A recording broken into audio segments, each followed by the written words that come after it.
मध्य प्रदेश के दमोई में भाजपा की राजनीति में उस समय नया मोड़ आ गया जब एक और बसपा विधायक रामबाई भाजपा को समर्थन देते दिख रही हैं, तो दूसरी ओर जिले के सबसे बड़े भाजपा नेता जयंत मलैया के बेटे सिद्धार्थ मलैया ने बसपा विधायक रामबाई और उनके परिवार के खिलाफ मोर्चा खोल दिया है। सिद्धार्थ मलैया ने गुरुवार को पत्रकारों के सामने संकल्प लिया कि वे देवेंद्र चौरसिया हत्याकांड के आरोपियों को सजा दिलाकर रहेंगे। याद रहे कि कांग्रेस नेता देवेंद्र चौरसिया की रामबाई के रिश्तेदारों ने हत्या कर दी थी।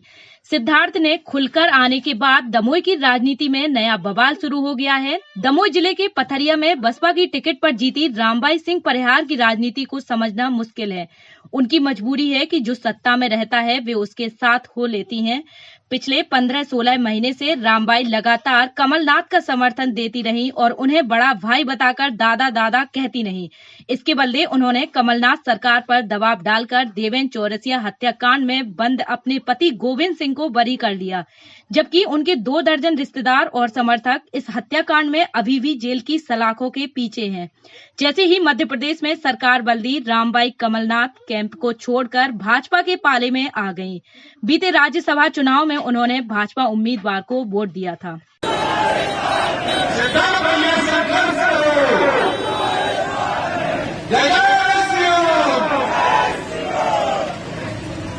परिस्थिति ऐसी है, कांग्रेस सरकार में अच्छे लोग थे, वो चाहते थे कि न्याय मिले, नहीं दे पाए, उनकी परिस्थिति थी, जनता ने ऐसा तय किया।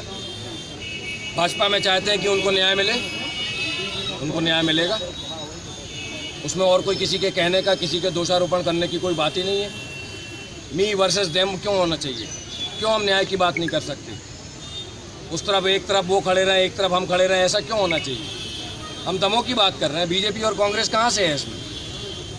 वो तो दोनों का फायदा ले रहे हैं क्योंकि गणित है, नंबर का खेल है। कमलनाथ जी की तारीफ, आज शिवराज जी की तारीफ। उनको उनका अस्तित्व बचाना है, अपराध है, व्यापारी हैं, अपना व्यापार करना है, दोनों की तरफ अपना अस्तित्व बचाना है, पर ऐसा होगा नहीं। वो जेल जाएंगे और वो भी जाएंगी। इस पूरी घटना को किस नजरिए से देखते हैं आप? नजरिया यही है, बीमारी बढ़ रही है, सर्जरी करनी पड़ेगी। मध्य प्रदेश में बहुचर्चित देवेंद्र हत्याकांड के बारे में कहा जाता है कि चौरसिया पहले बसपा में थे और रामबाई के प्रतिद्वंदी थे। बसपा के टिकट पर रामबाई के जीतने के बाद आरोप है कि रामबाई के पति, देवर, भतीजे सहित 2 दर्जन लोगों ने देवेंद्र चौरसिया की हत्या कर दी थी। इस मामले में रामबाई के पति और देवर फरार भी रहे। अपने पति को आरोप मुक्त कराने के लिए रामबाई ने कांग्रेस की जी हुजूरी की। कमलनाथ सरकार ने उनकी मदद भी की और जांच के नाम पर उनके पति को क्लीन चिट भी मिल गई, लेकिन फिलहाल ये मामला हाईकोर्ट में लंबित है। देवेंद्र चौरसिया के बेटे सोमेश चौरसिया अपने पिता के हत्यारों को सजा दिलाने लगातार कोर्ट कचहरी के चक्कर लगा रहे हैं। बुधवार को एक घटनाक्रम हुआ जिसमें एक फायरिंग की घटना को लेकर रामबाई और उनके समर्थकों ने पुलिस पर दबाव बनाया कि फायरिंग के लिए सोमेश चौरसिया जिम्मेदार हैं, उसे आरोपी बनाया जाए। गुरुवार को सोमेश चौरसिया अपने ऊपर हो रहे अत्याचार से परेशान होकर दमोई में पत्रकार वार्ता से कर रहे थे। उनका आरोप था कि रामबाई के प्रभाव के कारण पुलिस उन पर झूठा मुकदमा दर्ज करने की तैयारी कर रही है। पत्रकार वार्ता के बीच में अचानक सिद्धार्थ मलैया उन्हें समर्थन देने पहुंच गए। सिद्धार्थ को देखकर सोमेश चौरसिया फूट फूट कर रोने लगे। सिद्धार्थ ने उन्हें गले लगाया और उन्होंने स्वयं भी रोते हुए कहा कि आपके पिता की हत्या के मामले में आपको न्याय दिलाने मुझे 1 साल पहले ही आना चाहिए था। मैं बहुत लेट आया हूं, लेकिन अब आपको न्याय दिलाने के लिए हर संभव लड़ाई लड़ूंगा। चाचा जी, मेरे बड़े पापा जी के लड़के, मेरे भाई, मेरे दोनों भाई अनिमेश चौरसिया, राजल चौरसिया के ऊपर कल मगरौन थाना क्षेत्र के अंतर्गत फतेहपुर चौकी में एक मामला पंजीकृत किया गया है, जो कि झूठा मामला है। एक 307 का मामला है जिसमें एक अहरवार करके एक लड़का, कमलेश अहरवार करके व्यक्ति है, उसके ऊपर गोली चलाने का आरोप है और हथगोला मारने का आरोप है, जो कि निरर्थक है। उसका हमसे कोई संबंध नहीं है, हमारी व्यक्तिगत उससे ना कोई दुश्मनी है, ना हमने ऐसा किया है। हमारे पास चूँकि हम लोग संयुक्त परिवार में रहते हैं तो हमारे पास उसकी CCTV फुटेज है, हमारे पास घर में सरकारी गार्ड है, उनके सामने हम कल 8-9 बजे के बीच की घटना बता रहे हैं। सिद्धार्थ के साथ आ जाने के बाद रामबाई परिहार कमजोर हो सकती हैं। इनकी पीड़ा के लिए शब्द कम है, अपनी खुद की पीड़ा के लिए शब्द कम है।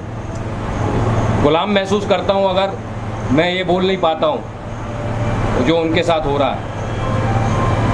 और इसलिए मैं सभी मीडिया के भाइयों से कहना चाहता हूँ, आप लोग जो सामने होता है उसको रिपोर्ट करते हैं। कभी कभी जब आपको मौका हो, जहाँ मौका हो, रिपोर्ट करने के साथ साथ विवेचना भी कभी करें।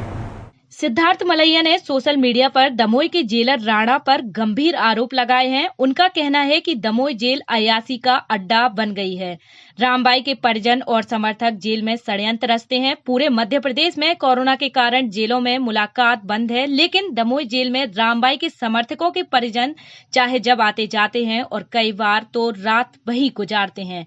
इसके एवज में जेलर का बेटा वसूली करता है। सोमेश चौरसिया और सिद्धार्थ मलैया ने यह भी आरोप लगाया है कि रामबाई पुलिस वालों से मिलकर सोमेश पर झूठा मुकदमा लगाकर इसी जेल में भेजना चाहती हैं, ताकि जेलर और चौरसिया हत्याकांड के आरोपी मिलकर सोमेश को इतना प्रताड़ित करें कि वह अपने पिता के हत्यारों को सजा दिलाना भूल जाए। अभी ग्वारी का एक व्यक्ति आदिवासी केस के अंदर 4 लोग अंदर हुए, उसकी 64 साल के आदमी की इतनी बुरी तरह पिटाई हुई है। 8 दिन बाद में उनसे मिलने गया था, गमी हो गई थी, उनके यहाँ इतना बड़ा निशान था यहाँ पाँव में। मुझे लगा उस समय कि मैं उस मुद्दे को लेके जाऊंगा और सबके बीच में जाऊंगा और सरकार से आग्रह करूंगा कि आप उनको हटाएं यहाँ से।